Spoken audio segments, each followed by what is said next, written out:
Hello and welcome dear students.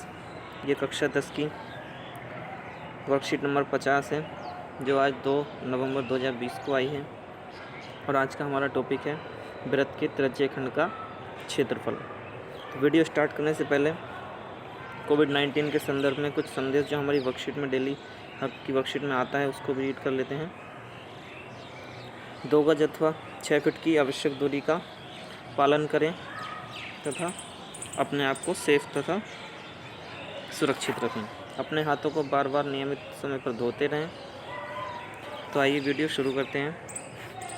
जैसा कि आप पिछली वर्कशीट में पढ़ चुके हैं, वृत्त से संबंधित वृत्त का क्षेत्रफल और वृत्त की परिधि का फॉर्मूला आप पढ़ चुके हैं। बाकी त्रिज्यीय खंड के क्षेत्रफल से संबंधित मैंने आपको एक्सरसाइज 12.1 एंड 12.2 की वीडियो भी प्रोवाइड की है, तो उसी के संदर्भ में ये वर्कशीट की वीडियो हम बना रहे हैं। तो सबसे पहले कुछ याद कीजिए और उत्तर दीजिए। जैसा कि हम पहले पढ़ चुके हैं, वृत्त का क्षेत्रफल क्या होता है। तो यहाँ पर आपको वृत्त का क्षेत्रफल लिखना है। क्या होता है? पाई आर स्क्वायर। ठीक है। 3 सेमी और केंद्र ओ वाला एक वृत्त बनाइए।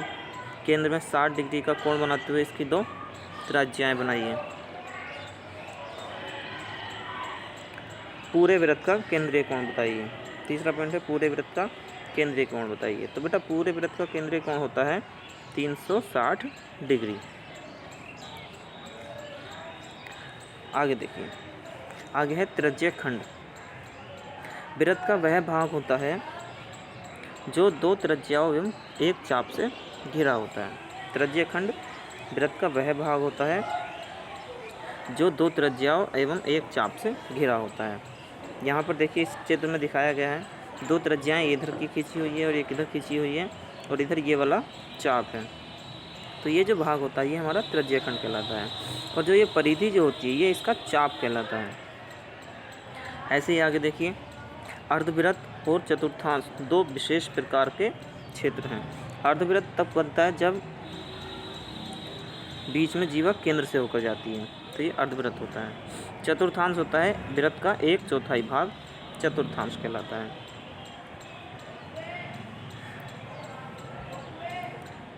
इसको थोड़ा सा और अच्छे से रीड करें तो यहाँ पे इसको डिस्क्राइब किया गया है। पीले रंग का क्षेत्र ओ केंद्र वाले वृत्त का एक त्रिज्यीय खंड है। नीला क्षेत्र भी इसका एक त्रिज्यीय खंड है। पीले रंग का क्षेत्र त्रिज्यीय लघु त्रिज्यीय खंड है। देखिए ये इम्पोर्टेंट पॉइंट है। पीले रंग का क्षेत्र जो है वो लघु त्रिज्यीय खंड है और नीले रंग का जो क्षेत्र है वो दीर्घ वृत्त खंड है। ठीक है। और लघु त्रिज्यीय खंड का केंद्रीय कोण कितना थीटा है और दीर्घ त्रिज्यीय खंड का केंद्रीय कोण कितना होगा 360 माइनस थीटा होगा, क्योंकि वृत्त में केंद्र का कोण 360 डिग्री का होता है। वृत्त में केंद्र का कोण 360 डिग्री का होता है।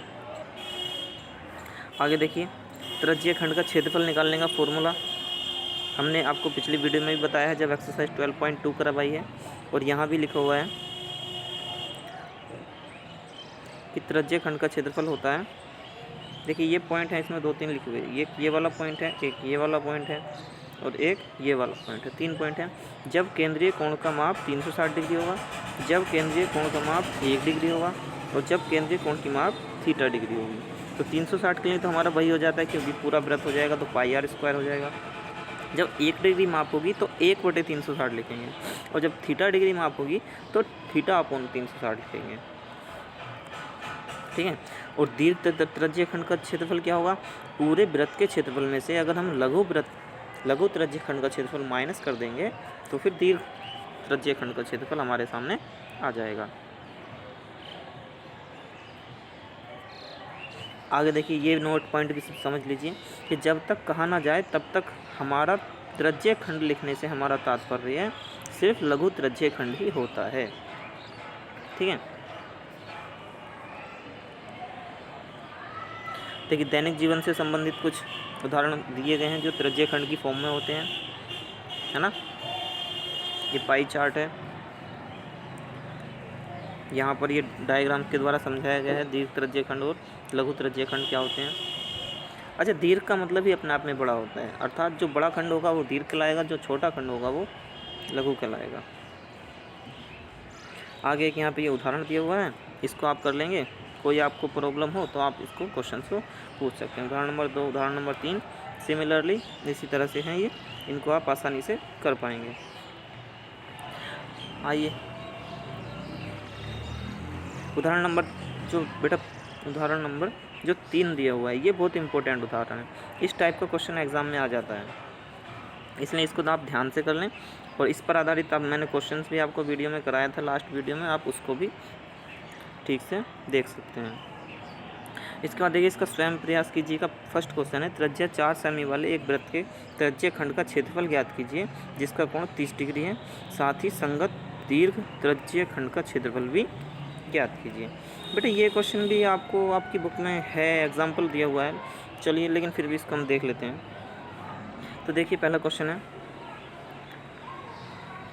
4 सेंटीमीटर उसकी त्रिज्या है, 30 डिग्री का कोण केंद्र पर बना हुआ है, तो ये लघु त्रिज्य खंड होगा, ये दीर्घ त्रिज्य खंड होगा। आर का वैल्यू 30 हो जाएगी, थीटा की वैल्यू 30 हो जाएगी।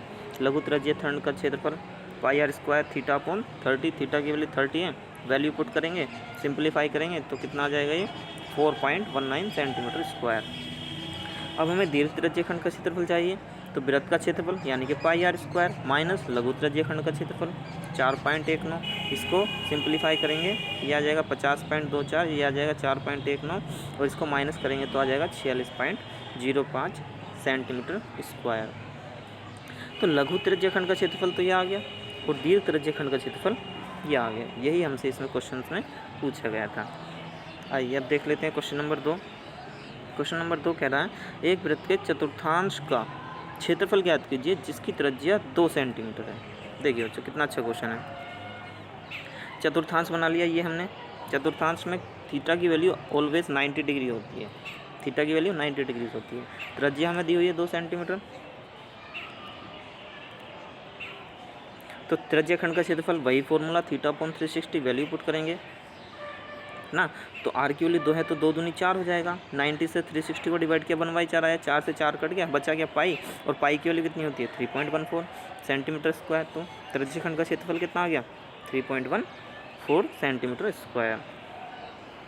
आगे देखिए क्वेश्चन नंबर 3। क्वेश्चन नंबर 3 में कह रहे हैं, किसी कार के 2 वाइपर, कार में जो वाइपर होते हैं शीशों पर जो लगे होते हैं जो पानी को साफ करते हैं, जो परस्पर कभी आच्छादित नहीं होते, 115 के कोण तक घूमकर सफाई कर सकते हैं। प्रत्येक वाइपर की पत्ती की लंबाई 25 सेंटीमीटर है। पत्तियों की प्रत्येक बुहार के साथ साफ होने वाला क्षेत्रफल ज्ञात कीजिए। तो जो 2 वाइपर है ना, वो 115 डिग्री का कोण बनाते हैं बच्चों, 115 डिग्री का।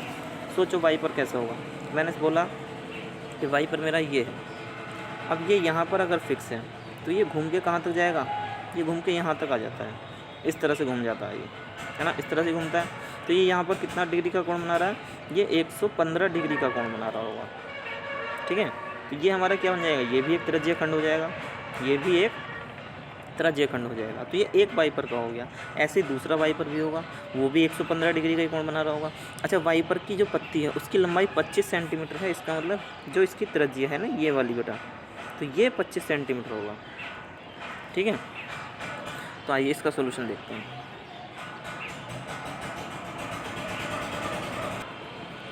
तो देखिए बच्चों,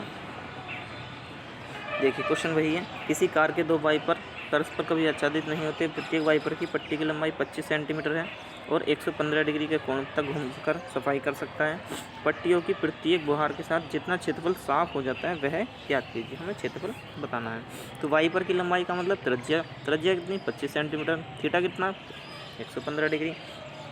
अब देखिए 2 वाइपर हैं हमारे लिए, इसलिए हमने 2 से मल्टीप्लाई किया हुआ है, क्योंकि हमने दोनों का एक साथ निकाल लिया, दोनों मिलकर कितना एरिया साफ़ कर रहे हैं, क्योंकि एक जितना कर रहा होगा दूसरा उससे डबल कर रहा होगा, दोनों को अगर मिला लेंगे तो, इसलिए हमने यहाँ पे 2 से मल्टीप्लाई कर लिया है। तो ये कंफ्यूज नहीं होना कि ये फॉर्मूले में 2 कहाँ से आ गया, ठीक है बच्चों। इसका डायग्राम देखो इसी तरह का हो जाएगा, इसमें कुछ भी ऐसा कुछ इशू नहीं है कि कुछ ज़्यादा हो। यहाँ पर हो जाएगा 115 डिग्री का कोण, इसकी लंबाई हो जाएगी 25 सेंटीमीटर। बस बाकी फॉर्मूला हमारा वही है, पाई आर स्क्वायर थीटा अपॉन 360। तो ये कि 2 यहाँ पे सिंप्लीफाई में चलता रहेगा, क्योंकि ये 2 वाइपर थे, ठीक है।